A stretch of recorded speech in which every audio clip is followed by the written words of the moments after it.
আসসালামু আলাইকুম ওয়া রাহমাতুল্লাহি ওয়া বারাকাতুহু।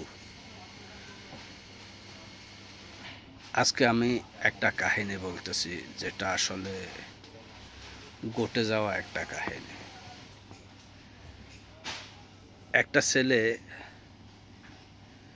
মার্কেটে গেছিল শার্ট প্যান্ট কেনার জন্য। তখন মার্কেটে গিয়ে তার শার্ট প্যান্ট কিনে লইল। এমন সময় তার বসও ওই দোকানে গেছে। সে যার আন্ডারে চাকরি করত, ওই মালিকও ওই দোকানে গেছে প্যান্ট কেনার জন্য। তখন ছেলেটিও দেখলো, দেখে বসকে বলল, বস আপনি কেন আসছেন এখানে? তখন উনি বললেন যে আমি এসেছিলাম মার্কেটে কিছু প্যান্ট কেনার জন্য। তখন ওই ছেলেটিকে বস বলল, তুমি এক কাজ করো, আমার জন্য দুইটা প্যান্ট দেখো তো ভালো থেকে, তোমার পছন্দ মতে। তখন ওই ছেলেটি বসের জন্য ভালো কোয়ালিটির প্যান্ট দেখলো। দেখার পর দুইটা প্যান্ট নেওয়ার পর যখন বসে গেছিল ওইখানে, অর্থাৎ পয়সা দেওয়ার জন্য ক্যাশিয়ারের কাছে, তখন ক্যাশিয়ারে বলল, স্যার এটার দাম, একটা প্যান্টের দাম 3000 করে, দুইটা প্যান্টের দাম 6000 টাকা। তখন বস বলল, এটা তো অনেক দাম। বস ক্যাশিয়ারকে বলল, স্যার এক কাজ করেন, আপনি আমাকে 1000 টাকা দামের যে প্যান্টগুলো আছে আমাকে দুইটা প্যান্ট দেন। তখন 1000 টাকা দামের দুইটা প্যান্ট নিয়ে নিল বসে। আর যে কর্মচারী ছিল হে কিন্তু 3000 টাকা করে 6000 টাকা দামের দুইটা প্যান্ট কিনলো। এখন বস বলল, তুমি এক কাজ করো, কালকে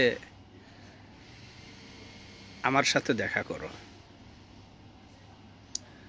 তখন কর্মচারী তো মোটামুটি প্যান্ট ভালো কোয়ালিটিটা কিনে নেওয়ার পর চলে গেল যার যার বাসায় যাওয়ার পর পরদিন সকালে যখন কি বস বলল যে আপনি, ওই ছেলেটি বসের কাছে গেল সর্বপ্রথম। যাওয়ার পর বস বলল, তোমার প্যান্ট তো মোটামুটি ভালোই হলো, তুমি যে 6000 টাকা দুইটা প্যান্ট কিনলা, 6000 টাকা দিয়ে একটা শার্ট কিনলা, অর্থাৎ তোমার 7000 টাকার মতো এখানেই খরচ হয়ে গেল। তো তোমার বেতন কত? বেতন 15000 টাকা, 15000 টাকা এর বেতন। এখন ও বলল, অর্থাৎ কর্মচারী বলল, বস আমি তো বেতন পেয়েছি, তাই আমার ফ্যামিলির জন্য আসলে দুইটা প্যান্ট কিনলাম, আমার জন্য দুইটা প্যান্ট কিনলাম, একটা শার্ট কিনলাম, আর আমারও তো সবাই দেখে, ওই কারণে আমি আসলে একটু কোয়ালিটি ফুল কিনলাম। তো এবারে বসে বলল, তোমার অ্যাকাউন্টে কত টাকা জমা আছে? কয় বস, টাকা যা ছিল সব তো বিয়েতেই খরচ হয়ে গেছে, আর এখন আমার ব্যাংকে সম্ভবত 1010 টাকার মতো আছে। তখন ছেলেটি বলল, বস আমি আসলে উদ্যোক্তা হতে চাই, আমার একটু পরামর্শ দেন। তখন বস বলল যে তুমি তো উদ্যোক্তা হবে, এটা তো ভালো কথা, কিন্তু আমার মতে তুমি উদ্যোক্তা হতে পারবে না। তার কারণ তোমার সঞ্চয় নেই। সঞ্চয় না থাকার কারণে ওই বস ওই কর্মচারীকে বলল, তুমি উদ্যোক্তা হতে পারবে না। তখন ছেলেটি আসলে একটু অন্যমনস্ক হয়ে গেল। অন্যমনস্ক হয়ে যাওয়ার পর বস বলল, দেখো তুমি চাকরি করো 15000 টাকার, 7000 টাকা দিয়ে তুমি প্যান্ট এবং কি শার্ট কিনে ফেলেছ, তো তুমি কিভাবে উদ্যোক্তা হবে? তোমার কোনো সঞ্চয় নাই। তো আসলে এখানে সঞ্চয়েরও জরুরি, সঞ্চয় জরুরি। যদি নিজের সঞ্চয় না করে যদি সব কিছু উড়িয়ে দেন, পয়সা যা ইনকাম করেন তা উড়িয়ে দেন এবং কি সংসারের খরচের মধ্যে দিয়ে দেন, বা নিজের বলতে আর কিছুই থাকলো না। যেমন কি হে বেতন 15,000 টাকা, তুমি বেতন 15,000 টাকা পাও, কিন্তু ওই 15,000 টাকার মধ্যে 7,000 টাকা তোমার শার্ট প্যান্টেই চলে গেল গা, আর বাকি 8,000 টাকা রইল। ওই 8,000 টাকা দিয়ে তুমি কি সংসার চালাবে, না তোমার ফ্যামিলি চালাবে, না তোমার ঘর ভাড়া এবং কি রুম রেন্ট দেবে? তার কারণে আমি বলছি যে তুমি উদ্যোক্তা হতে পারবে না। উদ্যোক্তা হতে হলে সঞ্চয়ও লাগবে এবং কি সংসারও চালাতে হবে। বলো দেখো, আমি লক্ষ লক্ষ টাকা প্রতি মাসে আমার ইনকাম, কিন্তু আমি কিনেছি 2টা প্যান্ট মাত্র 2,000 টাকা দিয়ে। তো এখানে আমি এত লক্ষ লক্ষ টাকা ইনকাম করে আমি যদি 2,000 টাকা দিয়ে প্যান্ট কিনি, আর তুমি মাত্র 15,000 টাকা বেতনে চাকরি করে তুমি যদি 3,000 টাকা দামের একটা প্যান্ট কিনো, অর্থাৎ 6,000 টাকা দিয়ে যদি 2টা প্যান্ট কিনো, তো তুমি উদ্যোক্তা হবে কিভাবে? তোমার কাছে যদি সঞ্চয় না থাকে তো তুমি উদ্যোক্তা হবে কিভাবে? উদ্যোক্তা হতে হলে অবশ্যই তোমার সঞ্চয়ের প্রয়োজন আছে। এই আসলে আমরা অনেকেই এই চিন্তাধারাগুলা করি না, আমাদের মনের মধ্যে এরকম চিন্তাধারা আসে না যে আমরা যারা বেতনে চাকরি করি তারা চিন্তা করি যে বেতন তো পেয়ে গেলাম, এখন ডাঁটছে সবগুলা খরচ করাই আমাদের কাজ। আজকে বেতন পেয়েছি, কালকেই সব খরচ, কিন্তু আমাদের কোনো পয়সা জমা থাকে না। আর তো জমা না থাকলে আমরা জীবনে উন্নতি কিভাবে করব? উন্নতি করতে হলে পয়সাও জমানোর প্রয়োজন আছে। এটা আসলে আমাদের মাথায় রাখতে হবে। এর থেকে আমরা শিক্ষা পেলাম যে যদি কোন লোক নিজের এস্টাবলিশ চায়, অর্থাৎ নিজেকে বড় করতে চায়, তবে অবশ্যই ওই লোকের প্রয়োজন যে কিছু টাকা নিজের অ্যাকাউন্টে অর্থাৎ জমা রাখা, ওই টাকা দিয়ে যেন হে নিজে উপরের লেভেলে যেতে পারে, বা কোনো ছোটোখাটো একটা বিজনেস করে নিজের ব্যবসায় মনোযোগ দিয়ে যাতে নিজে উন্নতি করতে পারে। এটা আমাদের একান্ত প্রয়োজন আসলে, যে আমরা ইনশাআল্লাহ আল্লাহ পাক রব্বুল আলামিন সবাইকেই দিয়েছে, কিন্তু আমরা ধরে রাখতে পারি না। কিছু লোক ধরে রাখতে পারি না, ওই কারণে আমরা সব সময় বলি আল্লাহ আমার দিকে তাকায় না কেন?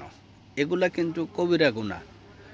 আল্লাহ সবার দিকে তাকাইতেছে, কিন্তু যারা নিজেদেরকে পরিশ্রম করে নিজেদেরকে পরিচালনা করে যায়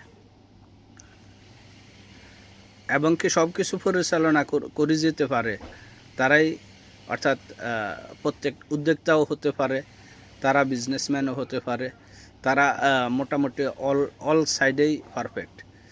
তো তারা পারফেক্ট হতে পারে। যেমন কি একটা দুইজন দোস্ত একসাথে গেছিল, দুইজনে একসাথে চাকরি করে, একই বেতন পায়, কিন্তু আরেকজনে ওই বেতনগুলারে কাজে লাগায় বিদায়, অর্থাৎ হে নিজেকে নিজে গড়ে তুলতে পারে, কিন্তু আরেকজন ওই বেতন যে বেতন পায় ওই বেতনেই হেই হাই হুল্লা করে সবগুলা খরচ করে ফেলে। ওই কারণবশত বলে যে কি এত কম বেতন, আমাদের সমান বেতন, কিন্তু ওই লোক কীভাবে বড় হয়ে গেল আর আমি কিভাবে নিচে রয়ে গেলাম? এটা কিন্তু ফ্ল না করার কারণে আমরা আসলে নিজেদেরকে অনেক নিচে নামিয়ে ফেলি। আসলে আমাদের সব সাইড, অর্থাৎ আমি বেতন যত পামো তার চেয়ে যদি ওভার খরচ করে ফেলি তো আমাদের লোকসান আমরাই গুনতে হবে। এখানে বাংলা একটা কথা আছে, যে একটা গান আছে, আজের পাবি একশের খাবি, গড়ে নিবি কি পানের কুকিলারে। আসলে এটাই বাস্তব সত্য। যদি সব কিছুই যদি আমরা নিজেরা খেয়ে ফেলি তো আমরা আসলে ভবিষ্যতের জন্য কি করতে পারতেছি? কিছুই না। তো আমরা যদি নিজেরাই যদি উদ্যোক্তা হতে পারবো, আমরা যদি চেষ্টা করি এবং কি সঞ্চয় করি এবং কি নিজেদেরকে পরিচালনা করি এইভাবে যে আমরা ভবিষ্যতে কিছু করব, তবেই আমরা উদ্যোক্তা হতে পারবো এবং কি যে কোনো একটা কাজ নিজেরাই করতে পারবো। আমরা কেন আরেকজনের চাকরি করব? আমরা নিজেরা আরও কয়জনকে চাকরি দেব, ওই রকম একটা মন থাকার প্রয়োজন যে আমরা আরেকজনের কেন গোলামি করব সারা জীবন। বৃদ্ধ বয়সে তখন তো আর গোলামি করার সুযোগ থাকবে না। তো আমরা আমাদের বয়সে অর্থাৎ অল্প বয়স থেকে আমরা নিজেরা সঞ্চয় করতে করতে যখন দেখা যাবে যে আমাদের পুঁজি হয়ে গেছে অনেক, তখন আমরা যে কোনো বিজনেসের মধ্যে আগাইতে পারবো।